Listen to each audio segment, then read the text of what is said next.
Views ఛానల్కి స్వాగతం. అపి స్వర్ణమయీ లంక నమే లక్ష్మణ రోచతి జననీ జన్మభూమిశ్చ స్వర్గాదపి గరీయసి. రామాయణంలో రాముడు పలికిన బంగారం లాంటి మాట, ఎప్పుడో త్రేతాయుగం నాటి మాట మనకి కలియుగంలో కూడా అది వర్తిస్తోంది. బంగారంగా ఉన్నప్పటికీ కూడా లంకా నగరం తనకి తన జనని తన జన్మభూమి స్వర్గం కంటే గొప్పవాళ్ళు అని చెప్పాడు రాముడు.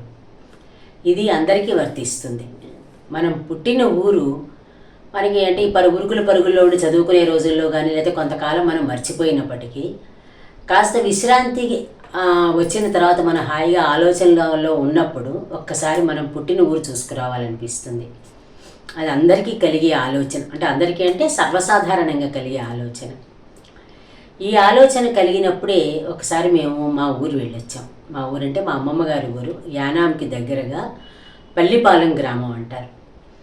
ఆ గ్రామాన్ని చూసి అప్పటికి సుమారుగా ఒక 45 ఏళ్ళు పైన అయిపోయి ఉంటుంది. ఎందుకంటే అక్కడ అందరూ ఎవరు లేకపోవడం, ఏదో కారణంగా వెళ్ళడం అవ్వలేదు. ఆ 45 ఏళ్ల తర్వాత వెళ్ళగానే మనకి అక్కడ సంబంధం లేకపోయినా ఆ గాలి, ఆ నేల, ఆ నీరు, ఆ ఆకాశం ఒక్కసారిగా బాల్యానికి తీసుకెళ్ళిపోయాయి. నేను పుట్టినప్పుడు ఎలా ఉన్నానో నాకు తెలియకపోయినప్పటికీ కూడా ఓహో ఇక్కడ నేను పుట్టాను, ఈ గదిలోనే నేను పుట్టాను, ఈ మంచం మీదే పడుకున్నాను అని మనసులో ఒక్కసారి అమ్మమ్మ తాతయ్యలు మెదిలారు. అమ్మ కూడా కనిపించింది, అమ్మే కదా నన్ను కన్నది. అలా ఊర్లో నడుస్తూ ఉంటే మనసుకి ఎందుకు అనిపించింది, ఇంత నేను హాయిగా పుట్టిన ఊళ్ళో, అందులో ఏంటంటే ఆ ఊరికి మనం పుట్టిన ఊరితో పాటు ప్రముఖులు కళాప్రపూర్ణ మధురాపంతుల సత్యనారాయణ శాస్త్రి గారు పుట్టిన ఊరు, సూరయ్య శాస్త్రి గారు పుట్టిన ఊరు, అచ్యుతరామయ్య గారు వైద్యం చేసిన ఊరు, కామరాజు గారు ప్రెసిడెంట్గా పనిచేసే ఆ నగరానికి, అంటే అసలు నగరం కాదనుకోండి, ఆ చిన్న గ్రామానికి దిశానిర్దేశం చేసిన వాళ్ళు. ఇలాగే మా మేనమావ గారు శర్మ గారు, ఎంఏఎస్ శర్మ గారు ఆయుర్వేద వైద్యం చేశారు. అంటే ఆ ఊరికి మా కుటుంబీకులందరూ ఎంత చేయాలో అంతా చేశారు. వాళ్ళందరూ గతించేశారు, ఎవ్వరూ లేరు, ఇప్పుడు వయసుతో వెళ్ళిపోయారు. ఇంతమంది ఈ గ్రామానికి ఇన్ని సేవలు చేశారు కదా, మనం అసలు ఈ గ్రామాన్ని పట్టించుకోలేదు అంటే నా మనసుకు అనిపించింది. అలాగే ఇప్పుడు మా తరంలో ఉన్న కిరణ్ అనే అతను ఆ ఊరిని ఊరినంటే దేవాలయాన్ని పునరుద్ధరించాడు. వాళ్ళ స్థలంలో వాళ్ళ అమ్మగారి పేరిట ఆ లైబ్రరీ పెట్టాడు. ఇన్ని పనులు చేస్తున్నాడు, ఎవరికి చేతనైన పని వాళ్ళు. జర్నలిస్ట్గా నాకేంటంటే ఏది చూసినా సరే ఆ జర్నలిస్ట్ యాంగిల్లోనే ఉంటుంది కాబట్టి పల్లెపాలెం మీద ఒక చిన్న డాక్యుమెంటరీ చేస్తే ఎలా ఉంటుందా అని ఒక సంవత్సరం క్రితం కలిగిన ఆలోచన ఇది. ఆ ఆలోచన నుంచే ఈ డాక్యుమెంటరీ తయారు చేసాం. ఇది అందరికీ నచ్చకపోవచ్చు, పల్లెపాలెం గ్రామస్తులకి నచ్చచ్చు, అయితే ఇది చాలామందికి స్ఫూర్తి అవుతుందనే ఉద్దేశంతో ఈ ప్రయత్నం చేస్తున్నాం. మా పల్లిపాలెం గ్రామానికి సంబంధించిన విషయాల్ని మీరు కూడా చూసి ఆనందించి ఆస్వాదించండి. మీ అభిప్రాయాలను కూడా తెలియచేయండి. గోదారికి సాహిత్య సింగారం పల్లిపాలెం. చల్లని మలయమారుతానికి అలకలల్లాడుతూ పచ్చటి పొలాలు, తరువుల ఆకుల గలగలలకి కిలకిలలు పలికిస్తున్న అమాయకపు పక్షులు, సెలయేటి జలజలలకు అందంగా నవ్వులు విరయబోస్తున్న కలువలు, ఆదిశేషువులాగా వయ్యారంగా వంపులు తిరుగుతూ అందమైన పడుచు పిల్లల నడుముల నాజూకుగా ఉన్న మార్గం. ఎంతటి నిరక్షరాస్యుడి చేతనైనా కవిత్వం పలికించే శక్తి పల్లె వాతావరణానికి. అందుకు కారణం అన్వేషిస్తే స్వచ్ఛమైన ప్రశాంతమైన వాతావరణానికి పల్లెలు పట్టుగొమ్మలు, స్వచ్ఛమైన అమాయకమైన మనస్సులకు ఆలవాలం పల్లెసీమలు. కవిత్వంతో పాటు అభిమానం, ఆప్యాయత కలబోసి పంచదార చిలుకలు అచ్చులు పోసుకుంటాయి పల్లెలు. అందున గోదావరి తీరాన ఈ ప్రశాంతత చిగురాకు మారాకులతో పాటు మొగ్గ తొడిగి పూత పూసి ఫలిస్తుంది. అందుకు ఆ గోదావరి తల్లే కారణభూతురాలు. ఆ గోదావరి తల్లి తీరపుటంచును చీరగా ధరించిన అందమైన పల్లెలలో ఒక ప్రత్యేకతను సంతరించుకుంది పల్లిపాలెం గ్రామం. ఇక్కడ పల్లిపాలెం అత్యధిక రెవెన్యూ ఇచ్చే గ్రామం ఒకనొకప్పుడు. అంచేత బ్రిటిష్ వారు పరిపాలించేటప్పుడు దీన్ని ఫిర్కాపల్లిపాలెం అనేవారు. అంటే హెడ్ క్వార్టర్స్ అనమాట, రెవెన్యూ హెడ్ క్వార్టర్స్ పల్లిపాలెంలో ఉండేది. అటువంటి పల్లిపాలెం ఏడ ఒక దారి తెన్నులేనిగా ఉండేది, వేరే అంశం అనుకోండి. కానీ ఒక అద్భుతమైనటువంటి రెవెన్యూ ఆఫీస్ ఉండేది. ఆ దొరలు ఇక్కడికి వచ్చి కూర్చుని పన్నులు వసూలు చేయడం, కచేరీ సావిడని చెప్పి మేము ఊళ్ళో వాడుతూ ఉంటాం. ఇప్పుడు ఆ స్థలంలో ఆలయాలు నిర్మించారు. అయినా కచేరీ సావిడ అనేటువంటి ఒక భౌగోళికమైన పేరు బాగా అందరికీ దృష్టిలో ఉండిపోయింది. యానాం నుంచి బాపనపల్లి మీదుగా 5-6 కిలోమీటర్లు నిండు ముత్తైదువుల పచ్చని చీరను కట్టుకున్న వరిచేల మధ్య ప్రయాణిస్తే పల్లిపాలెం ముఖద్వారానికి చేరుకుంటాం. ఇంజరం మీదుగా కూడా ఈ గ్రామం చేరుకోవచ్చు. అయితే ఈ మార్గం అంత అనుకూలంగా లేకపోవడం వల్ల బాపనపల్లి మీదుగానే ప్రవేశించడం ఆనందాన్ని కలిగిస్తుంది. ఇంజరం మీదుగా ఊరిలోకి ప్రవేశించినట్లయితే మొట్టమొదటి ఇల్లు తాతపూడి కృష్ణావధాని గారిది. 9 పదులు దాటే వరకు ఆ పల్లెకు ఆయనే పురోహితుడు. ఉషశ్రీ వంటి ఎంతో మంది ప్రముఖులకు వివాహం చేయించిన బ్రహ్మస్వరూపులు ఆయన. వారు జరాభారంతో కొంతకాలం ఇంటికే పరిమితిపై ఆ పిదప కన్ను మూశారు. వైదిక పరంగా ఆ గ్రామానికి తీరుతెన్నులు నేర్పి ఎంతో సేవ చేసిన మహనీయులు తాతపూడి కృష్ణావధానులు గారు. ఆ ఇంటి నుంచి ఒక్క అడుగు పక్కకు వేయగానే కళాప్రపూర్ణ ఆంధ్ర కుటీర నిర్మాతలు అయిన మధురాపంతుల సత్యనారాయణ శాస్త్రి గారి ఇల్లు కనిపిస్తుంది. ఆ గుమ్మంలోకి తొంగి చూస్తుంటే ఆంధ్ర పురాణం మనల్ని పలకరిస్తున్న భావన కలుగుతుంది. ఒక్కసారిగా ఆంధ్ర రాజరికపు వీధులలో విహరిస్తాం. అక్కడ నుంచి అడుగులో అడుగు వేసుకుంటూ నడుస్తుంటే వరుసగా మధురాపంతుల గృహనామంగల గృహాలు వరుసలో క్రమశిక్షణలో నిలబడినట్లు కనిపిస్తాయి. మధునాపంతుల కామరాజు, మధునాపంతుల అచ్యుతరామయ్య, ఇలా 5 అన్నదమ్ముల ఇళ్ళు ఒకే వరుసలో పంచపాండవుల గృహాలుగా 100 సంవత్సరాల క్రితం పాదుకున్నాయి. అలా చివరిదాకా నడిస్తే 100 ఏళ్ల నాటి వ్యాసేశ్వర ఆలయం ఒకవైపు, వేణుగోపాలస్వామి ఆలయం మరోవైపు మనల్ని భక్తి పారవస్యంలోకి తీసుకెళ్తాయి. శ్రీపార్వతీ హృదయ పంకజ భాస్కరాయ గంగామన కుసుమగుచ్చక షట్పదాయ నిత్యం సమాశ్రిత జనావన దీక్షితాయ వ్యాసేశ్వరాయ జగతాం పతయే నమస్తే. ఇది పిఠాపుర ఆస్థాన కవి ఓలేటి వెంకటరామశాస్త్రి గారు రచించిన వ్యాసేశ్వరాష్టకంలోని మొదటి శ్లోకం. ఆ వ్యాసేశ్వరుడు ఎవరంటే మా గ్రామంలో వేయించేసి ఉన్న గంగా పార్వతీ సమేత వ్యాసేశ్వరుడు. ఇది శతాబ్దాల నాటి శివలింగంగా మేము చెప్పుకోవడం విన్నాం. ఈ శ్లోకం రాసిన సమయం దాదాపు 1927-30 మధ్యపు కాలం. ఈ వ్యాసేశ్వరుడు చాలా ప్రభావశీలిగా గ్రామస్తులందరూ నమ్ముతూ ఉంటారు. ఈ సంతానం ఆలస్యమైన వాళ్ళకి సంతానం ఇక్కడ మొక్కుకుంటే కలుగుతుందనే ఒక నమ్మకం, తర్వాత కోరికలన్నీ కూడా తీర్చుతాడనేటువంటి ఒక నమ్మకం ప్రజల్లో బాగా విస్తారంగా ఉంది. మా తాతగారు సత్యనారాయణమూర్తి గారు ఏ మొక్కుకున్నా కాశీ వెళ్ళక్కర్లేదు, మా వ్యాసేశ్వరుడే కాశీ విశ్వేశ్వరుడు. ఏ క్షేత్రానికి వెళ్ళక్కర్లేదు, మన గ్రామంలో ఉన్నటువంటి వ్యాసేశ్వరుడే గొప్ప దేవుడు అనేటువంటి భావంతో ఉండేవారు. అందుకనే ఈ చాలా కాలం తర్వాత ఈ పక్కన ఉత్తరం వైపు చండీశ్వరాలయం నిర్మించారు మా తాతగారు. ఆ చండీశ్వరాలయానికి త్రిశూల ప్రతిష్ఠ చేయకుండానే ఆయన కాలం చేయడం వల్ల అనంతర కాలంలో కళాప్రపూర్ణ మధునాపంతుల సత్యనారాయణ శాస్త్రి గారు ఆ త్రిశూల ప్రతిష్ఠ చేశారు. ఈ స్వామి మంచి వ్యవసాయ క్షేత్రం అని ఇచ్చారు దాతల రోజుల్లో. ఆపై మరింత నడుస్తూ ఉంటే గ్రామంలోని 100 కొలది గృహాలు కనిపిస్తాయి. ప్రస్తుతం ఈ గ్రామ జనాభా 5,000. పల్లెపాలానికి ఈ పేరు ఎలా వచ్చిందనే కదా సందేహం. పల్లిపాలెం అంటే చాలామంది మత్స్యకారుల గ్రామం అనుకుంటారు, కానీ అక్కడ ఒక్క మత్స్యకారు కుటుంబం కూడా లేదు. ఆ ఊరికి ఈ పేరు రావడం వెనుక ఒక మంచి కథ ఉంది. 100 సంవత్సరాల క్రితం మల్లంకోట ప్రాంతాన్ని పరిపాలించిన రాజు ఆపదలో ఉన్న సమయంలో పల్లి లచ్చి అనే అక్క చెల్లెళ్ళు ఆయన రక్షించారట. అందుకు కృతజ్ఞతగా వారికి ఏమివ్వాలా అని ఆలోచించారట. వాళ్ళకి ఏమిచ్చినా రుణం తీరదు, కానీ నా శక్తి కొలది ఏదో ఒకటి ఇవ్వాలి అనుకుని వారిరువురికి 2 గ్రామాలను కానుకగా ఇచ్చారట. పల్లికి వచ్చిన గ్రామం పల్లిపాలెం, లచ్చికి వచ్చిన గ్రామం లచ్చిపాలెంగా స్థిరపడిపోయాయి. పల్లిపాలెం ఈ పేరు వినగానే చాలామంది ఏమనుకుంటారంటే ఒక మత్స్యకార గ్రామం అనుకుంటారు. నిజానికి ఇది మత్స్యకార గ్రామం కాదు. ఒక్క మత్స్యకార కుటుంబం కూడా లేదు. అయితే మత్స్యాలు భుజించే రెడ్డి సామాజిక వర్గం వాళ్ళు చాలామంది ఉన్నారు.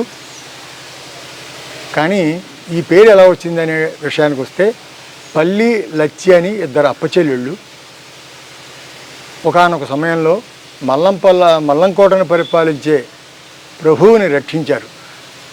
ఆ కృతజ్ఞతతోటి ఆ ప్రభువు పల్లికి ఒక గ్రామం, లచ్చికి ఒక గ్రామం బహూకరించాడు. పల్లికి ఇచ్చిన గ్రామం పల్లిపాలెమైంది, లచ్చికి ఇచ్చిన గ్రామం లచ్చిపాలెమైంది. ఈ రెండు పక్కపక్కనే ఉంటాయి. ఈ మధ్యలో బాపర్పల్లి అని ఉంటుంది. అంటే పూర్తిగా ఒకప్పుడు బ్రాహ్మణ సామాజిక వర్గం మాత్రమే అక్కడ ఉండేవారు. క్రమేణా ఇప్పుడు అక్కడ ఎవరో బ్రాహ్మణ సామాజిక వర్గం లేరు.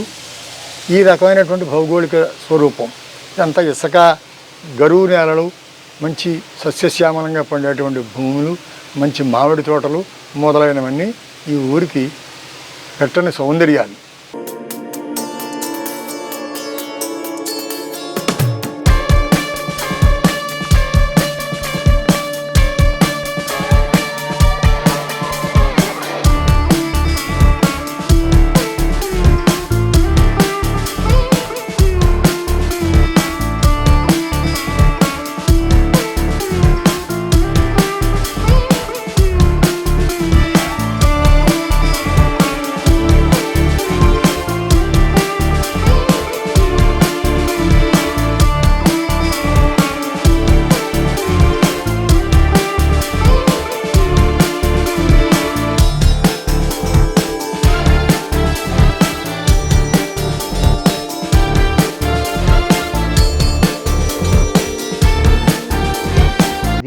ఈ గ్రామనామానికి గల ఐతిహ్యం. ప్రతి గ్రామంలోనూ ఇదే విధానం. కవి సామ్రాట్ విశ్వనాథ సత్యనారాయణ గారు రచించిన 1000 పడగల నవలను సుబ్బన్నపేట గురించి చదివిన వారు ఈ గ్రామాన్ని దర్శిస్తే వెంటనే ఆ గ్రామం గుర్తుకొస్తుంది. ఆ నవలలో ఆయన చెప్పినట్లుగా ఒక పక్క ఈశ్వరుని ఆలయం, మరో పక్కన వేణుగోపాలస్వామి ఆలయం, గణాచారులలాగే గడగలి ఎత్తే వారి చింతా పోలేరమ్మ ఆలయం అన్నీ మనలను ఆ కథలోకి తీసుకెళ్తాయి. ఈశ్వరాలయాన్ని వ్యాసుడు స్వయంగా నిర్మించిన కారణంగా ఆ ఆలయం వ్యాసేశ్వరాలయం అని ప్రసిద్ధిలోకి వచ్చింది. పల్లిపాలెం గ్రామంలోని ప్రతి ఇంట్లోనూ ఎవరో ఒకరికి తప్పనిసరిగా వ్యాస వెంకట అని పేరుకు ముందు కలపడం పరిపాటిగా వస్తుంది. ఈ వ్యాసేశ్వరుడు చాలా ప్రభావశీలిగా గ్రామస్తులందరూ నమ్ముతూ ఉంటారు. ప్రతి ఇంట్లోనూ ఇంచుమించు ఒక వ్యాసమ్మ కానీ, వ్యాసమూర్తి కానీ, వ్యాసేశ్వరరావు కానీ ఇలా వ్యాస పేరుతో కూడుకున్నటువంటి పేర్లు గ్రామంలో ఉన్నాయి. ఈ ఆలయంలో మరో విశిష్టత ఉంది. ఇక్కడ ప్రత్యేకంగా 2 నందులు ఉంటాయి. శివుని ముందు ఉండే నంది ఒకటైతే రాతితో తయారైన చిన్న నంది పెద్ద నంది పృష్ఠభాగానికి 3 మీటర్ల దూరంలో నేల మీద ఉంటుంది. ఏ ఇంట్లోనైనా బాలింతరాలు నొప్పులు పడుతూ కాన్పుకి ఇబ్బంది పడుతుంటే ఆ బాలింతరాలి ఇల్లు ఉన్న దిక్కుగా ఆ నందిని తిప్పుతారు.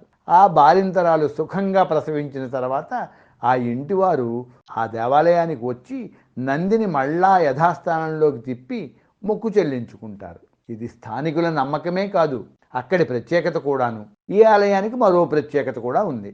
ఇక్కడి వ్యాసేశ్వరుని ఆలయంలో మొక్కుకుంటే కాశీకి వెళ్ళక్కర్లేదని, ఇక్కడ మొక్కులు తీర్చుకుంటే చాలని చెబుతారు. పశ్చిమాభిముఖంగా వ్యాసేశ్వరుడు, ఉత్తర వాహినిగా ఆత్రేయ నది ప్రవహిస్తుంది.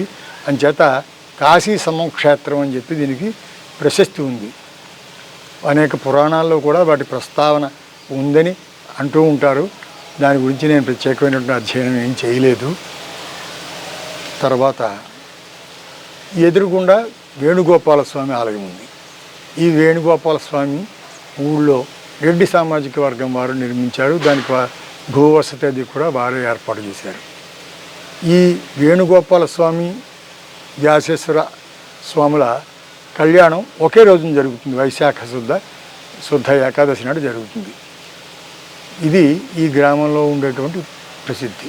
వ్యాసేశ్వర ఆలయం, వేణుగోపాలస్వామి ఆలయం ఎదురెదురుగా ఉంటూ శివకేశవుల అభేదాన్ని చాటుతాయి. ప్రతి వైశాఖ శుద్ధ ఏకాదశి నాడు శివుడికి విష్ణువుకి ఒకే సమయంలో కళ్యాణాలు చేస్తారు. ఇది చాలా విశేషమైన ఉత్సవం. ఈ ఆలయాలను రెండింటినీ పరిశీలించినప్పుడు హరిహరాద్వైతం గురించి భారతం విరాట పర్వ ప్రారంభంలో హరిహరంబగు రూపము దాల్చి విష్ణు రూపాయ నమశివాయ అని పలికెడు వైదిక ధ్యాయతకిచ్చవచ్చు పరతత్వము గొల్చెద నిష్టసిద్ధికిన్ అనే మాటలు గుర్తుకు వస్తాయి. ఈ ఆలయం 40 సంవత్సరాల క్రితం వరకు శిథిలంగానే ఉండిపోయింది. శిథిలమైన దేవాలయాన్ని కొంతకాలం ఎవరూ పట్టించుకోకుండా వదిలేశారు. అది జీర్ణమవుతున్న దశలో ఆ గ్రామస్తులు పూనుకొని పునరుద్ధరించారు. ఇది అనంతర కాలంలో దాదాపు ఒక 30-40 సంవత్సరాల క్రితం శిథిలానికి చేరుకున్నటువంటి పరిస్థితుల్లో ఈ గ్రామంలో ఉండే దాతలు, యువకులు ఇది అభివృద్ధికి కృషి చేశారు. పైనుంచి కింద దాకా శిథిలమైపోతున్నటువంటి ఆలయాన్ని నిర్మించారు. ఈ చుట్టూరా ఉండే ప్రహారీ ఏర్పాటు చేసింది భూపతిరాజు రాజన్ గారని నామవానిపాలెం వాస్తవ్యులు. పూళ్ళ లక్ష్మీనారాయణ గారని ఆయన ఈ గ్రామస్తుడే. ధ్వజస్తంభ ప్రతిష్ట, ఈ ఆలయ పునర్నిర్మాణంలో ఇసుక సిమెంటు లాంటివి సప్లై చేశారు. అనంతర కాలంలో ఇంద్రగంటి గోపి అనేటువంటి ఒక ప్రసిద్ధ వేద పండితుడు, మంచి యువకుడు ఈ ఆలయాల మీద ప్రత్యేక శ్రద్ధ పెట్టడం, అతనికి వెన్నుదన్నుగా కిరణ్ మధునాపంతుల ఫౌండేషన్ రూపకర్త, ఒక సాఫ్ట్వేర్ కంపెనీకి అధినేత, ఈ ఆలయ అభివృద్ధిలో తమ వంతు సామాజిక బాధ్యతగా సహాయం చేయడంతో ఈవేళ మీరు చూస్తున్నటువంటి సుందర రూపం స్వామికి ఏర్పడింది. ఇటీవలి కాలంలో ఆ గ్రామానికి చెందిన కిరణ్ మధునాపంతుల దేవాలయానికి పూర్వ వైభవం తీసుకొచ్చారు. అసలు పల్లిపల్లిలో ఫౌండేషన్ క్రియేట్ చేయడానికి మెయిన్ రీజన్, చాలా కాలం క్రితం హైదరాబాద్ నుంచి రాజమండ్రి బై రోడ్డు వెళ్తుంటే దారిలో ఒక హోర్డింగ్ కనిపించింది, మరుగుదొడ్లు నిర్మిద్దాం, స్త్రీల గౌరవ మర్యాదలు కాపాడదామని. ఎందుకో చాలా స్ట్రైకింగ్ అనిపించింది అది.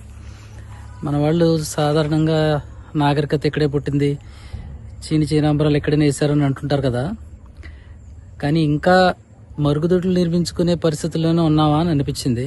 సరే, గవర్నమెంట్ ఎలాగో ఒక ప్రోగ్రాం చేస్తుంది కదా, అది పల్లిపాలెంలో చేస్తే బాగుంటుంది అని చెప్పి యాక్చువల్గా ఒరిజినల్గా శానిటేషన్ మీద, హైజీన్ మీద స్టార్ట్ చేద్దామనే ఉద్దేశంతో ఫౌండేషన్ స్టార్ట్ చేద్దామనే ఐడియా 2006లో వచ్చింది.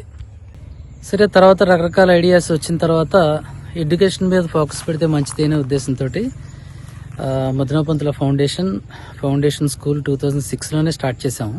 ఒక దాదాపు 20 to 25 కిండర్ గార్డెన్ స్టూడెంట్స్ తోటి. దాదాపు కరోనా వచ్చే వరకు, అంటే 2020 వరకు కూడా బాగానే రన్ చేయగలిగాము. Free school, economically backward families నుంచి పిల్లల్ని తీసుకొచ్చి ఇంగ్లీష్ మీడియం ఎడ్యుకేషన్ ఫ్రీగా ఇవ్వడం అనే కాన్సెప్ట్. అది చాలా బాగా వర్క్ అయిందని అనిపిస్తుంది. పిల్లలకి చదువుతో పాటు మంచి హ్యాబిట్స్ నేర్పడం లాంటివి, తర్వాత ఇన్ఫ్రాస్ట్రక్చర్ బిల్డ్ చేసి ఆడియో విజువల్ క్లాస్ రూమ్ పెట్టడం లాంటివి, ఇటువంటివి అయితే అన్నీ చేయగలిగాం.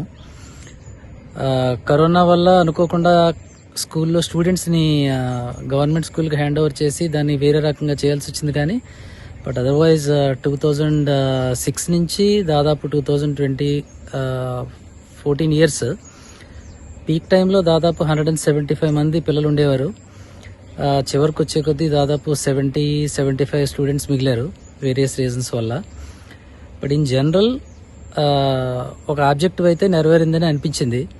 ఒక 14 ఇయర్స్ ఒక స్కూల్ ఫ్రీగా ఇంగ్లీష్ మీడియం రన్ చేయడం అనేది అట్లీస్ట్ ఊళ్ళో కొంతవరకు పిల్లల్లో స్కూల్ డ్రాప్ అవుట్ అనే కాన్సెప్ట్ లేకుండా ఉండడానికి హెల్ప్ అయింది అని అనిపిస్తుంది. ఇంకా ఇంద్రగంటి గోపి ఆలయానికి నిర్వాహకునిగా ఉంటూ పవిత్రతను కాపాడుతున్నారు. ఆలయ ఉద్ధరణలో పూళ్ళ లక్ష్మీనారాయణ గారిది ప్రధాన పాత్ర. ఇది అక్కడి ఆలయాల నిర్వహణ బాధ్యత. గణాచారి గురించి మనం విన్నాం. ముఖ్యంగా కవి సామ్రాట్ విశ్వనాథ సత్యనారాయణ గారు రచించిన 1000 పడగలు చదివిన వారికి ఈ గణాచారి వ్యవస్థ గురించి బాగా తెలుస్తుంది. అటువంటి మరో ప్రక్రియ గరగలు ఎత్తడం. ఏటా అమ్మవారి జాతర రోజున ఇక్కడ గరగలు ఎత్తుతారు. అంతేకాకుండా ఎవరైనా ఏదైనా ఆపద సంభవించినప్పుడు గరగలు ఎత్తుతామని మొక్కుకున్నా కూడా గరగలు ఎత్తుతారు. వంశపారంపర్యంగా గరగలు ఎత్తే కుటుంబాలు ఇక్కడ ప్రత్యేకం. వారు భక్తి పారవస్యంలో గరగలను తల ఎత్తుకుని నర్తిస్తూ ఆవేశంతో ఊగిపోతారు. ఆ తరుణంలోనే వేటకై తెచ్చిన కోళ్లను నోటితో కొరుకుతారు. ఇది వంశాచారంగా పరంపరగా వస్తోంది. గరగలను పవిత్రంగా భావిస్తారు. వాటికి పూజ చేసి ఆ తర్వాతే తల మీదకి ఎత్తుకుంటారు.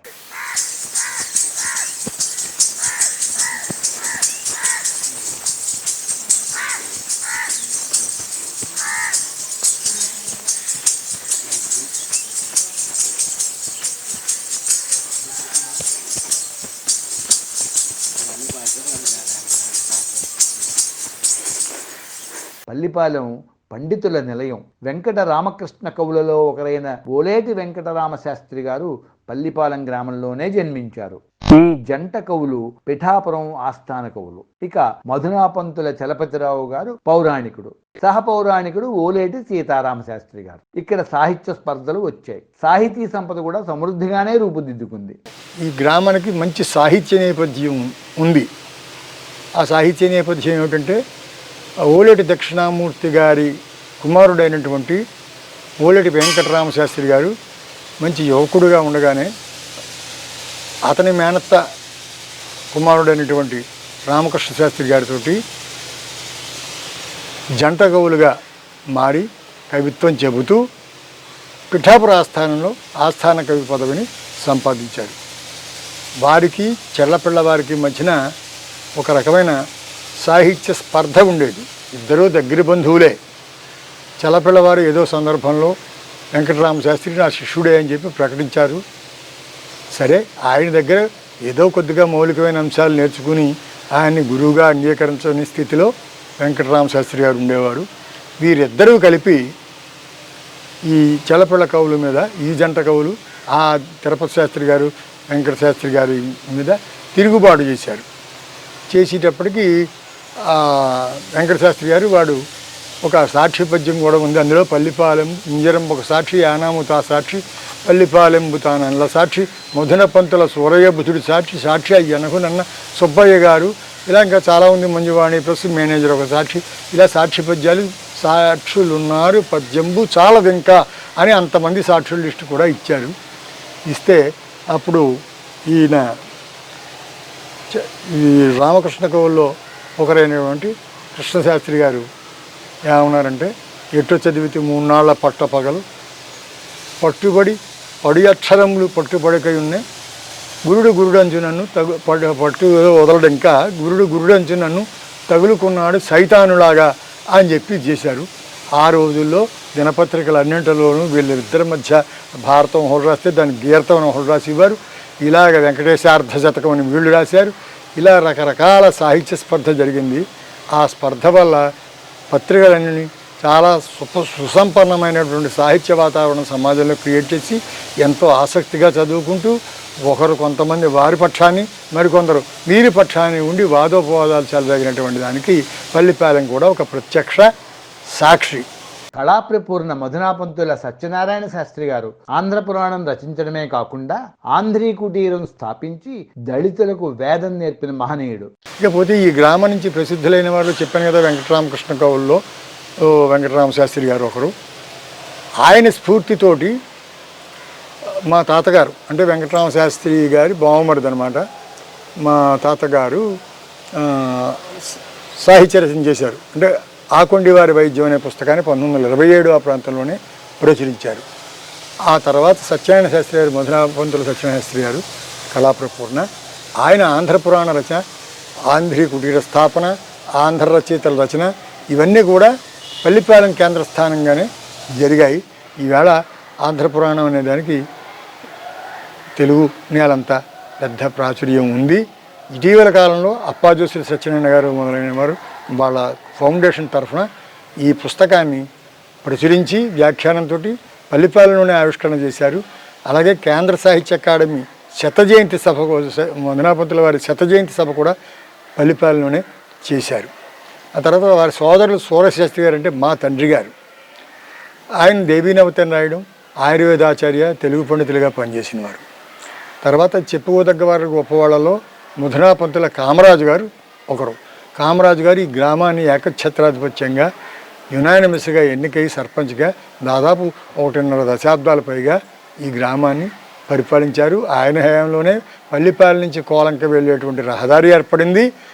ఒక ఊరికి ఒక దారి తెన్ను ఏర్పరిచినటువంటి వాళ్ళు. సాహిత్యంతో పాటు ఇక్కడ వైద్యం కూడా పురుడు పోసుకుంది. ఈ గ్రామం ఆయుర్వేద వైద్యానికి తెలుగునాట ప్రఖ్యాతి చెందింది. కృషక్రత్న మధురాపంతుల సత్యనారాయణమూర్తి గారు 1911లో ధర్మ వైద్యాశ్రమం స్థాపించారు. ఆ తరువాత మధురాపంతుల కామరాజు గారు, అచ్యుతరామయ్య గారు ఆయుర్వేదంలో ప్రసిద్ధి చెందారు. ప్రభుత్వ ఆయుర్వేద డిస్పెన్సరీ నడిపారు. వీరందరూ ఆయుర్వేద మందుల తయారీలో కూడా ప్రసిద్ధులు. చలపతిరావు గారు ఆయుర్వేదంతో పాటు ఇంగ్లీష్ వైద్యంలో కూడా ప్రవీణుడు. ఎంవిఎస్ శర్మ డిస్పెన్సరీ నడిపారు. ఆయుర్వేదం వైద్యం కోసం దూర ప్రాంతాల నుండి ఎందరో వచ్చేవారు. బాలింతలకు ఇక్కడ చక్కటి వైద్యం అందేదని ఆ గ్రామస్తులు ఎంతో గర్వంగా చెప్పుకుంటారు. ఇవన్నీ ఒక ఎత్తైతే ఇక్కడ మరొక ప్రత్యేక వ్యక్తిని తప్పనిసరిగా ప్రశంసించాలి. ఆ వ్యక్తి పేరు గోవిందు. ఈయన చేస్తున్న సేవను తప్పనిసరిగా స్మరించుకోవాలి. ఆ గ్రామంలోనే కాకుండా ఆ చుట్టుపక్కల గ్రామాలలో సైతం ఎవరు కాలం చేసినా అంత్యక్రియలకు కావలసిన వస్తువులను దాతల సహకారంతో ఉచితంగా అందజేయడమే కాక భౌతిక కాయాన్ని సాగనంపడంలో ఒక భుజం తనది తప్పనిసరిగా ఉండవలసిందే. ఇటీవల మధురాపంతుల సూరయ్య శాస్త్రి గారి జయంతి సందర్భంగా గోవిందు సత్కారాన్ని అందుకున్నారు. ఇది ఇంచుమించు 6 సంవత్సరాలు జరుగుతుందండి. ఇది అయితే మా గ్రామంలో మాకు ఊరు చివరి నుంచి అయితే 2 కిలోమీటర్లు ఉంటుంది. ఊరు మొగలోంచి 5 కిలోమీటర్లు ఉంటుంది శ్మశానం మాకు. అక్కడికి వెళ్ళి ఆ దానం చేసుకునేటప్పుడు గతంలో రైతులు పిడకలు ఇచ్చేవారండి మాకు. ఎవరు చనిపోయినా పిడకలు ఇచ్చేవారండి. చెరువు పిడకలో జరిచేవారండి. అప్పుడు పాలు కాపులు ఉండేవారండి. దూడలు ఎట్టి పేడ తొక్కిచ్చి పేడ పాకానికి వచ్చాక పిడక చేసేవారండి. అవి గూళ్ళు ఎట్టి పొలాల మీద ఇచ్చేవారండి. ఇది బాగా ధనికు గ్రామం అండి. రైతులు ఎక్కువ ఉన్న గ్రామం కూడా అండి. అతి భారీ నుంచి అతి భారీకి రైతుల గ్రామం కూడా అండి. ఇది ఓన్లీ వరి ఆధారం మీద బతికి రైతులండి అందరూ కూడా. ఎక్కువ అందరూ జమీందారులాంటి రైతులు ఉండేవారండి. ఇప్పుడు ఏదో అలాగే మార్పు చేర్పు జరిగిపోతే అలాగే ఉన్నారనుకోండి. పిడకలు ఇస్తుంటే ఫ్రీగా ఇచ్చేవారండి రైతులు పిడకలు. అట్టుకొచ్చి దాన పరిచేసుకుని అయిపోయేది. ఇప్పుడు ఏమైందంటే రాను రైతులకి పాలు కప్పులు లేరండి. ఆ పాలకాయను పోషించి రైతులు లేడు, పాలకాయను పోసి రైతులు లేనట్టుగా అయిపోయిందండి. ఇప్పుడు ఏరు పిడకలు చేసేవారండి. తర్వాత ఏరు పిడక చేతితో మామూలుగా ఏరు పిడకలండి. అయితే అవి కొనుక్కునే వాళ్ళండి మేము. మా శ్మశానం మాకు నావుడు పొలం గ్రామం దగ్గరండి. మా శ్మశానానికి ఈ ఊళ్ళోంచి కొనుక్కునే వాళ్ళు అండి. కొనుక్కెళ్ళేప్పుడు అది ఒకడో తెచ్చేటప్పుడు తెలిచో తెలకో కావుడు పిడకలు తక్కువ కావుడు పిడక ఎక్కువ తెచ్చేవారండి. సరిపోయేది కాదండి. సరిపోతే అలాగే నావుడు పొలం గ్రామానికి వెళ్ళేవాళ్ళమండి మేము. ఇటు సాలం ఏడల వెళితే అక్కడ శుక్రవారం మంగళవారం హిందువులు సెంటిమెంట్ అండి పిడకెవరు వాళ్ళు కూడా మాకు ఇచ్చేవారు కాదండి. అలాగే ఎన్నో బాధలు పడేవాళ్ళు అండి. ఆ పిడక ఆహారం అయిపోయిందండి. మన పొల్ల వచ్చిందండి. యానం గ్రామం నుంచి నీలపల్లి గ్రామం తెచ్చుకున్న పొల్ల. అది కూడా ఇలాంటి ఇబ్బంది అండి. సాలకో సరిపోయో మన భారీ అవ్వలేదు అనో పెద్ద మోటార్ సైకిల్ ఉన్న వాళ్ళు చూడండి ఎవరో 2 మూడు పట్టుకొస్తారని చూడటం ఎన్నో ఇది అవ్వదండి. అది కాడికి పేరు కూలిపోతుందని బాడీ అవ్వదని ఎన్నో భయాలతోటి బాడీ అయ్యేదాకా ఎన్నో బాధలు పడేవారండి. అందరూ వచ్చిన అందరూ చాలా ఇలా ఎన్నో బాధలు పడుతున్నామని నేను అవుతే మా గ్రామంలో నాకు అవకాశం ఉన్నందుకు 99% శ్మశానాలకు వెళ్తానండి. ఎవరు రాలేదని కాదండి. శ్మశానంలోకి వెళ్ళిపోతాను. బక్కాడు పెద్దోడు చిన్నోడు అని లేదండి. నాకు వెళ్ళిపోతానండి. నేను ఎన్నో బాధలు పడ్డామండి. బాధలు పడితే ఏంటి మన పుల్లగా తెలియలేదు, మన కొనుక్కొస్తే బోళ్ళు డబ్బులు అయిపోతున్నాయి, మన బోళ్ళు బాధలు వస్తున్నాయి, ఊళ్ళో బోళ్ళు పుల్ల ఉందని నాకే పుట్టిందండి. నాకే పుట్టితే కొంతమంది కొత్త విద్యావేత్తలతో ఇలాగ హిందీ సాంప్రదాయం వాళ్ళని నేను ఇలాగ అనుకుంటున్నానండి చేద్దారని అడిగానండి. అడిగితే అది నీకెందుకు నువ్వు చేయకన్నారండి. కొన్నాళ్ళు ఆగిపోయినాయి. కొన్నాళ్ళు ఆగిపోయిన తర్వాత మళ్ళీ నాకు బుర్రలోకి ఐడి వచ్చింది. పూర్వం రైతులు పిడకలు ఇచ్చేవారు కదా మనకి, ఇప్పుడు పుల్లలు ఇస్తారో డబ్బులు ఇస్తారో అది ఎలాగాగదో అని నేనే అంటే ఫౌండేషన్ అంటే సొంత డబ్బులతో నేర్పి కెపాసిటీని కూడా పెడతారండి ఎవరైనా ఎక్కడైనా. నేను అయితే జనాల మీద పెట్టానండి. అందుచేత నేను వాళ్ళ పేరు పెట్టుకుంటే ఇబ్బంది వస్తాయని నేను వైఎస్ రాజశేఖర రెడ్డి ఫౌండేషన్ స్థాపించండి. ఆయన పేరుని ఈ ఫౌండేషన్ నడపడం జరుగుతుందండి. గ్రామంలో దాతల సాయంతో చేస్తున్నామండి. గ్రామం కొంతమంది ఇస్తున్నారండి, కొంతమంది ఇస్తలేదు. ఎవరు ఇచ్చినా ఎవరు ఇవ్వకపోయినా అడిగేది లేదండి. ఎవరిని నువ్వు డబ్బులు ఇవ్వని అడిగేది లేదండి. కొంతమంది ధనికులు ఇచ్చేస్తున్నారని ఇచ్చే ఉన్నాం. కొంతమంది ఉన్నారనుకోండి వీళ్ళ దగ్గర ఇచ్చుకోవడం అన్న వాళ్ళ దగ్గర నేను ఇచ్చుకోవట్లేదు. అయినా చెయ్యది చేతిలో పెడుతున్నారు. వద్దు, అందరి మీద దానం జరగాల. దానం అంటే దానంలో జరగాలి. అందరూ డబ్బులు దండుకుని చేసే పని కాదు ఇది, మాకు వద్దు అని వాళ్ళ దగ్గర ఇచ్చుకోవడం కూడా లేదండి. కానీ ఓన్లీ ఓసీ కులం దగ్గర కూడా డబ్బించుకున్నానండి. ఇతరుల దగ్గర డబ్బించుకెచ్చుకోవట్లేదంటే మేము చెయ్యాలి ఈ పని, మీకు దానం జరగాల, మంచి జరగాలని చేస్తున్నాం. మా ఊరికి మంచి పని జరగాల. ఆ శ్మశానంలో ఎన్నో బాధలు పడే రోజులు ఉన్నాయి. అందుచేత నాకు నా మనసుకు వచ్చిందండి. అప్పుడు నేనే ఇదిలా తాపించి ఇలా నడుపుతుందండి. గ్రామం సహకారంతో దాతల సాయంతో వైఎస్ రాజశేఖర రెడ్డి ఫౌండేషన్ సేవా కార్యక్రమం పల్లెపోలం. నా పేరు చింతపల్లి గోవిందరెడ్డి అండి. ఇప్పుడు అంటే ఏమేమి ఇస్తారు మీరు? వాళ్ళు వస్తే కర్రలు ఒకటి ఇస్తారా, ఇంకేమైనా ఇస్తారా? సాపండి, తాడండి, గెడండి, పుల్లండి, అన్నీ ఉచితంగానే? అన్నీ ఉచితంగానే. ఉచితం అంటే మేము అడగవండి, డబ్బు ఇవ్వండి, ఒత్తి ఇచ్చేస్తామండి. అదే అదే ఏసీ వాళ్ళకి అయితే పెట్టి గొయ్యికర్ 1000 రూపాయలండి ఏసీ బాబులకి. హిందూ కులాలు కూడా కొన్ని గొయ్యి పెట్టి ఉన్నాయండి. ఎరకల్లే, కుమ్మర్రే, ఎల్లో వడ్లోల్ని హిందువులు గొయ్యి పెడతారండి. వాళ్ళకి 2000 గొయ్యికర్ ఇచ్చేస్తారు. మమ్మల్ని ఆదరిస్తే ఎవరు కట్టలేదండి. ఈ చుట్టుపక్కల గ్రామాలకు కూడా 2 పుంజుల గ్రామాల నుంచి వస్తున్నారండి. మేము ఆపలేదని నడిపేస్తున్నాం. ఎవరు కట్టి ఎన్నంటి ఇంచుమించు పట్టుకుంటే ఎట్టి సంవత్సరం 25 వచ్చేయండి. తర్వాత జనం అందరూ కూడా అలవాడిపోయారండి. ఇంచుమించు 300 పైన కానీ తక్కువ ఉండండి. 300 పైన కానీ తక్కువ ఉండండి. 6 సంవత్సరాలు 300 గ్యారెంటీ ఉంటాయి, పైన కానీ కిందే ఉండవండి. ఎంతో ఘన చరిత్ర ఉన్న ఈ గ్రామానికి కొన్ని ప్రత్యేకతలు ఉన్నాయి. బ్రిటిష్ వారికి పన్నుల రూపంలో అత్యధిక ఆదాయం పల్లిపాలెం గ్రామం నుంచి వచ్చిందట. అంటే ఇది ఎంత సంపన్న గ్రామమో అర్థమవుతుంది. పల్లిపాలెం అత్యధిక రెవెన్యూ ఇచ్చే గ్రామం ఒకనొకప్పుడు. అంచేత బ్రిటిష్ వారు పరిపాలించేటప్పుడు దీన్ని ఫిర్కా పల్లిపాలెం అనేవారు. అంటే హెడ్ క్వార్టర్స్ అనమాట, రెవెన్యూ హెడ్ క్వార్టర్స్ పల్లిపాలెంలో ఉండేది. అటువంటి పల్లిపాలెం ఏడ ఒక దారి తెన్నులేనిగా ఉంది, అది వేరే అంశం అనుకోండి.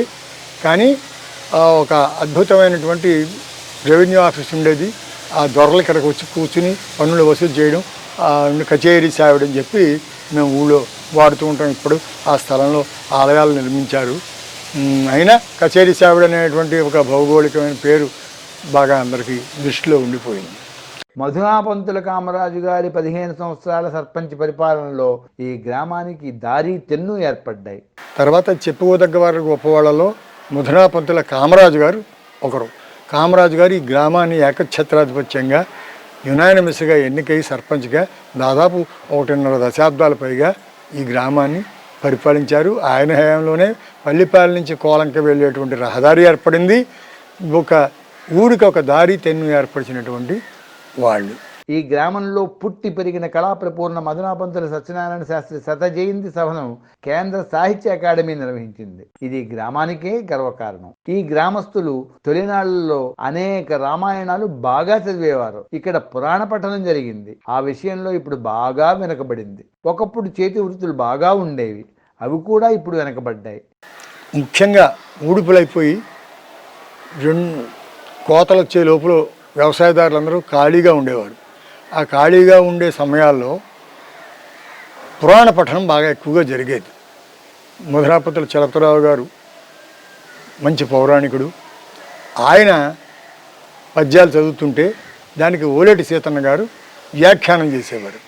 ఓలేటి సీతారామ శాస్త్రి గారు, ఆయన సీతన్న గారు అంటారు, వ్యాఖ్యానం చేసేవారు. అది దాటి ఇంకొంచెం ఎదరికెళ్ళేటప్పటికి భాస్కర్ రామాయణం మొదలైనవి చదివేవారు. అది కాజులూరి పద్దిరెడ్డి, కాజులూరి భాస్కర్రావు, చింతపల్లి పోతిరెడ్డి అని రెడ్డి సామాజిక వర్గానికి చెందిన వాళ్ళు అక్కడ చదివేవారు. అంటే ఆ రోజుల్లో వినోదం ఏమిటంటే ఖాళీ సమయాల్లో భారత భాగవత రామాయణాలు పల్లిపాలెంలో పురాణ పఠనం కింద జరిగేవి. ప్రతి చోట ఒక 50-60 మంది తక్కువ కాకుండా కూర్చునేవారు. ఇప్పుడు ప్రస్తుతం వర్తమాన కాల పరిస్థితుల్లో అలా చెప్పేవాళ్ళు లేరు, ఇలా వినేవాళ్ళు లేరు. దాంతో కాలం మార్పు మనం స్వాగతించదగ్గదే. ప్రతి వాళ్ళకి స్మార్ట్ ఫోన్లు, టీవీలు మొదలైన వచ్చిన తర్వాత ఈ సంస్కృతి తగ్గిపోయింది. అలాగే ఈ గ్రామం సంస్కృతికి పెద్దపీట వేసింది. ఇక్కడ హరికథలు, బుర్రకథలు, విప్ర వినోదాలు నిరంతరం సాగేవి. గ్రామంలో హస్తకళా నైపుణ్యం ఉండేవాళ్ళు చాలామంది ఉండేవారు. చేతి వృత్తుల వాళ్ళు ఇంచుమించు అన్ని జాతుల్లోనూ ఏదో ఒక పనితనం కలిగి ఉండేవారు చేతి వృత్తుల ద్వారా. ఇలాగా గ్రామంలో చింతపల్లి అచ్చిరెడ్డి అని చెప్పి అతను సంపన్న భూస్వామి, అలాగే కాదులూరి వెంకటరెడ్డి, కాదులూరి సుబ్బిరెడ్డి, కాదులూరి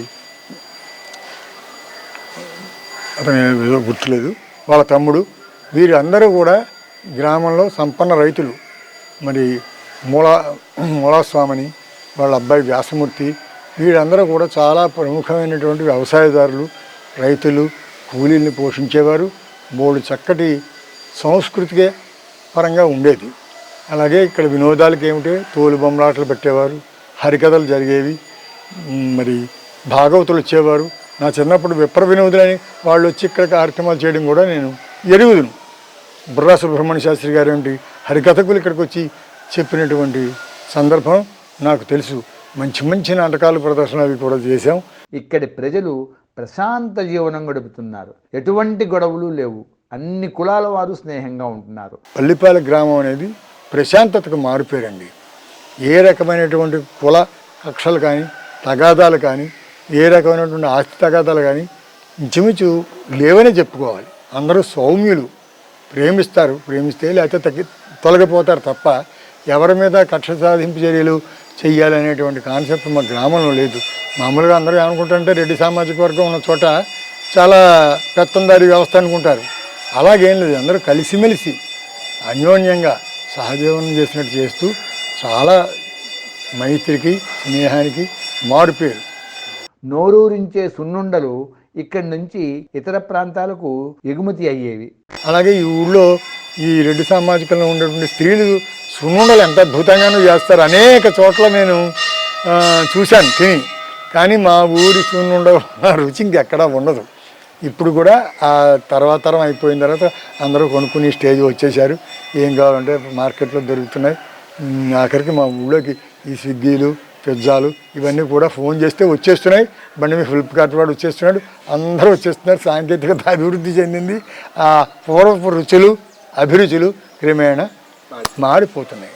ఇది వాంఛనీయమా అంటే వాంఛనీయము, కాదా అంటే కాదు.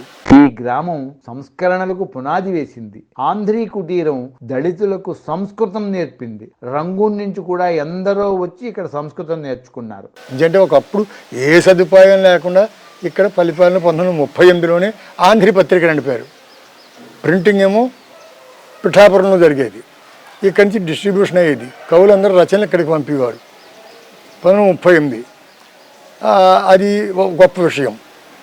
అలాగే ఆంధ్రీ పత్రిక కార్యస్థానం ఆంధ్రీ కుటీరం. ఈ ఆంధ్రీ కుటీరం ప్రధానమైన లక్ష్యాలు ఏమిటి అంటే దళితులకు సంస్కృతం నేర్పుతానని ఆ రోజుల్లోనే పేపర్లో ప్రకటించారు. ప్రకటిస్తే ఒక దళిత విద్యార్థి రంగూన్ నుంచి వచ్చి పల్లిపాలెం స్కూల్లో చేరతానని చెప్పి వచ్చాడు. మా ఇంట్లో ఉన్నాడు కొన్నాళ్ళు. నాకు ఆశ్చర్యం ఏంటంటే సత్యనారాయణ శాస్త్రి గారి అభ్యుదయ భావాల కన్నా కూడా మా తాత సత్యనారాయణమూర్తి గారు తన 17 ఏళ్ల కొడుకు ఒక హరిజన పాఠశాల పెడతానంటే లేదా ఒక పత్రిక పెడతానంటే అంగీకరించి ప్రోత్సహించడం అనేది నాకు చాలా ఆశ్చర్యం వేస్తూ ఉంటుంది. అనంతర కాలంలో ఆ విద్యార్థిని మన పిఠాపుర రాజావారి ఆర్ఫనేజ్లో చేర్పించారు. తర్వాత అతను చదువుకుని ప్రయోజకుడై ఏదో ఉద్యోగం కూడా చేసి విశ్రాంతి పొందినట్టు, కాలం కూడా చేసినట్టు తెలిసింది. ఇది పల్లిపాలెనికి చెప్పాలంటే సాంస్కృతిక నేపథ్యం, సాహిత్య నేపథ్యం, మరి చారిత్రక నేపథ్యం ఇవన్నీ కూడా ఉన్నటువంటి ప్రదేశం. రాపాక ఏకాంబరాచార్యులు పల్లిపాలెం గ్రామస్తులే. రాపాక సన్యాసాచార్యులు పిట్స్బర్గ్లోని తిరుమల తిరుపతి దేవస్థానం నిర్మించిన ఆలయానికి చెక్క పని చేసి ప్రశంసలు పొందారు. అలాగే రాపాక ఏకాంబరాచార్యులు అని చెప్పి ఆయన పెద్ద చరిత్ర పరిశోధకుడు, మంచి ఒక రాష్ట్ర స్థాయి ఉద్యోగంలో రాణించిన వ్యక్తి. ఆయన అవధాన విద్యా సర్వస్వం అని పెద్ద పుస్తకం, మొత్తం అవధానులందరి మీద పరిశోధన గ్రంథం ఇచ్చాడు. అనేక రచనలు ఆయన చేశాడు. అలాగే ఇక్కడి నుంచి ఎక్కడి నుంచో వచ్చిన చామర్తి రామమూర్తి గారు అని ఆయన మహాకాళి అని పుస్తకం రాశారు. అలాగే ఇక్కడి నుంచి మధుమూర్తి అని ఆయన మద్రాసు వెళ్ళి మద్రాసులో కినీమా అనేటువంటి తొలి తెలుగు సినిమా పత్రికలో పనిచేసి ఆయన అనేకమైన రచనలు చేసి ప్రసిద్ధి ఎక్కాడు. అలాగే మధుశ్రీ గారు అంటే కామరాజు గారు అబ్బాయి మధునాపంతుల వెంకటేశ్వర్లు గారు. ఆ మధునాపంతుల వెంకటేశ్వర్లు గారు ఆయన బోర్డు కథా సంపుటాలు వెలువరించారు. అలాగే చామర్తి కరకయ్య గారు ఈ ఊరి వారి మేనల్లుడు. ఈ గ్రామానికి చెందిన మధునాపంతుల కిరణ్ మధునాపంతుల ఫౌండేషన్ స్థాపించి అనేక కార్యక్రమాలను నిర్వహిస్తున్నారు. మా తాతగారికి మదనపంతుల కామరాజు గారికి పల్లిపల్లిలో ఉన్న వ్యాసేశ్వరాలయం వ్యాసేశ్వరుడు విపరీతం నమ్మకం. బహుశా అదే నాకు వచ్చిందని అనుకుంటుంటాను నేను. గుడి కొంతవరకు శిథిలావస్థలో ఉండేది, మరీ చెడ్డగా కాదు కానీ కొంతవరకు ఇంప్రూవ్మెంట్ అవసరమయ్యే స్టేజ్లో ఉండేది. అప్పుడు గోపాలం నేను కలిసి చిన్న చిన్నగా రిపేర్స్ మొదలు పెడితే కొంతకాలంగా ఇంప్రూవ్ అవుతుంది అనే ఉద్దేశంతో దాదాపు 2004-2005లో మొదలుపెట్టినట్టుగా లెక్క. చిన్న వర్క్, చాలా చిన్న వర్క్. అది అలా స్లోగా ఇప్పటికీ 2024 వచ్చే టైంకి దాదాపు 20 years పట్టింది, కానీ చాలా బ్యూటిఫుల్గా తయారైంది. దాదాపు ప్రతి సంవత్సరం గోపాలం ఏదో ఒక ప్రోగ్రాం చేస్తుంటాడు అక్కడ. నాకు వ్యక్తిగతంగా వ్యాసేశ్వరుడి మీద విపరీతమైన నమ్మకం. చాలా మంచి పనులు సరైన డైరెక్షన్లో నడిపించడానికి ఆయనే కారణం అని నేను నమ్ముతాను బలంగా. నాకైతే చాలా సంతోషంగా ఉంటుంది ఆ గుడి 20 ఏళ్ళలో జరిగిన మార్పుకి. ఊళ్ళో వాళ్ళు కూడా అందరూ రెగ్యులర్గా వస్తున్నారు. ఇప్పుడు ఏదైనా ప్రోగ్రాం జరిగితే ఒకప్పుడు శివరాత్రికి మేబీ ఒక 15-20 మంది ఉండేవారేమో నా చిన్నప్పుడు. ఇప్పుడు రెగ్యులర్గా అంతమంది ఉంటున్నారు గుళ్ళో. అదొకటి చాలా సంతోషం. తర్వాత అలాగే వేణుగోపాల స్వామి ఆలయాన్ని కూడా ఊళ్ళో అందరూ డెవలప్ చేశారు బాగా.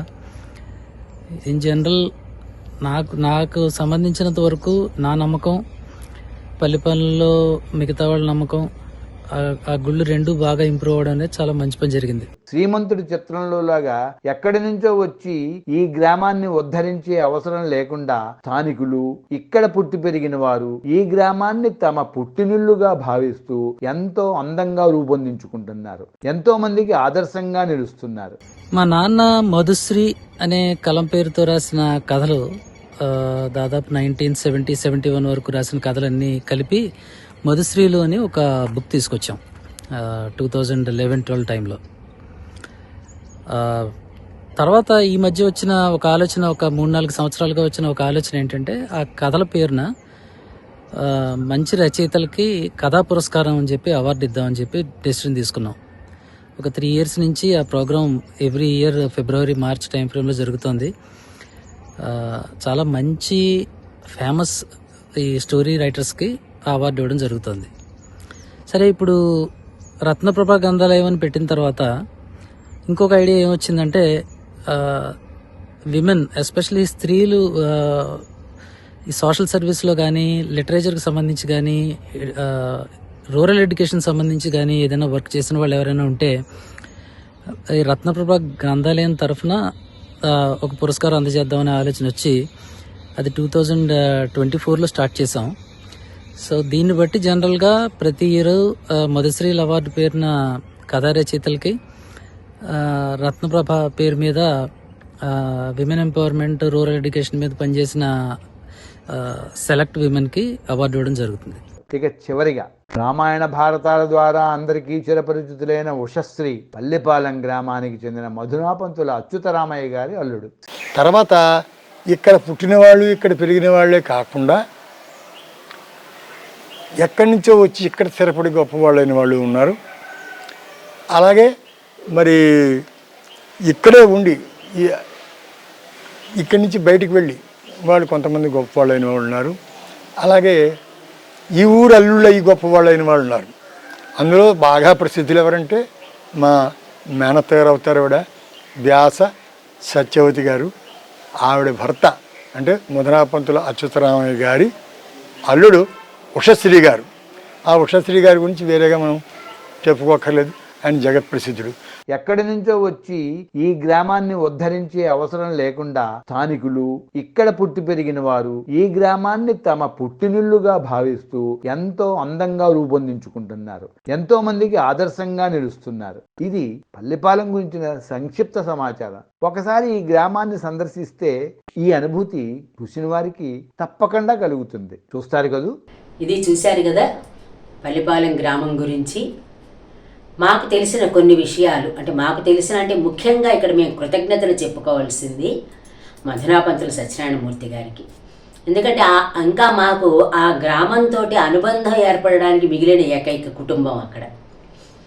ఆయనతో నాకు పరిచయం లేకపోయినా ఇట్లా నేను చెయ్యాలనుకుంటున్నాను అనగానే దగ్గర ఉండి ఎంతో శ్రద్ధతోటి అన్నీ చూపించి, వివరాలు కూడా విన్నారు కదా, విషయాలన్నీ ఆయనే మాట్లాడారు. మాకు ఏం తెలియదు, మా తాతలు ఎంతమందో మాకు తెలియదు, ఏమీ తెలియదు. కానీ అన్ని విషయాల్ని పల్లెపాలానికి సంబంధించిన ఇంచుమించుగా సమగ్ర విషయాలన్నిటినీ కూడా ఆయన మాకు వివరించారు. అలాగే మాకు అక్కడ పలికిన గరగలెత్తేవాళ్ళు, గోవింద్ అనే వ్యక్తి చేస్తున్న సేవలు, ఇంద్రగంటి గోపి గారు చేస్తున్న దేవాలయాలకు చేస్తున్న సేవలు, ఇందాక చెప్పుకున్నట్టుగానే మనం కిరణ్ మధునాపంతులు చేస్తున్నవి, ఇలాగా ఏంటంటే అందరూ సహకరించడం వలన ఈ వీడియోని సక్సెస్ఫుల్గా పూర్తి చేయగలిగాం. ఇది చెప్పాం కదా, ఈ అనుభూతి ఎందుకు కలిగిందంటే ఆ గ్రామంలోకి అడుగు పెట్టగానే ఒక్కసారిగా రెండు పక్కల నుంచి చల్లటి గాలి శరీరాన్ని సోకి, అదేవిధంగా పచ్చటి ఆకులు గలగలలాడుతూ చెవిలో ఊసులు చెప్పినట్టుగా అనిపించింది. అక్కడ శూన్యంగా కాకుండా మా తాత ముత్తాతలకి సంబంధించిన కథలనన్నిటినీ మాకు సవివరంగా చెప్పినట్టుగా అనిపించింది. అసలు పెద్దగా ఏ మార్పు లేకుండా గ్రామం ఎలా ఉండాలంటే పక్కా పల్లెటూరు ఎలా ఉండాలి అనేది అలాగే ఇంచుమించుగా ఉంది. అదేవిధంగా గ్రామం చూడగానే ఇందులో మనం డాక్యుమెంటరీలో చెప్పినట్టుగానే 1000 పడగల నవల చదువుతున్నంతసేపు ఏ భావన కలిగిందో ఈ గ్రామం చూడగానే అదే భావన కలిగింది. అందుకని విశ్వనాథ సత్యనారాయణ గారికి ఒకసారి నమస్కరించుకోవాలి. ఆ పుస్తకం చదువుతూ ఉండడం వల్లే నాకు ఈ డాక్యుమెంటరీ చేయాలనిపించిందేమో నాకు తెలియదు. అది సుబ్బన్నపేట అయితే ఇది పల్లిపాలెం. ఈ గ్రామంలో ఎంతోమంది మహానుభావులు పుట్టిన విషయము, ఇక్కడ సంస్కరణలు సత్యనారాయణ శాస్త్రి గారు అప్పట్లోనే నేను దళితులకి సంస్కృతం నేర్పిస్తానని చెప్పిన సంస్కరణల విషయము ఒకటి కాదు. అందుకని ఈ మనసు పులకరించడం వలన ఈ డాక్యుమెంటరీ తయారు చేశాం. అయితే ఇందులో మనం ప్రముఖంగా అందరు ఎప్పుడు కూడా మనం ఎంత చేసినా ఎవరో ఒకళ్ళని మర్చిపోతూ ఉండొచ్చు, ఎవరో ఒకళ్ళని ప్రస్తావించకపోవచ్చు. మనకి అందిన సమాచారం వరకు పూర్తి స్థాయిలో చేసినట్లే భావిస్తాం. మా వీడియోని మీరందరూ ఆదరిస్తున్నందుకు ధన్యవాదాలు చెప్తున్నాం. ఇది ఈ మా వ్యూస్ ఛానల్ ప్రత్యేకంగా పల్లిపాలెం గ్రామం మీద చేసిన డాక్యుమెంటరీ. అందుకని ముందర కూడా చెప్పినట్టుగానే అమ్మమ్మ గారి ఇల్లు అని పెట్టుకోవాలి. ఇది అమ్మమ్మ గారితో గడిపినది తక్కువైనా, తాతయ్యతో గడిపినది తక్కువైనా వాళ్ళ స్మృతులు అక్కడ మిగిలి చేశారేమో తెలియదు. అందుకనే అన్నది మళ్ళీ పల్లెపాలెంలో అడుగు పెట్టగానే అమ్మమ్మ తాతయ్యల ఒడిలోకి చేరినట్టుగా అనిపించింది.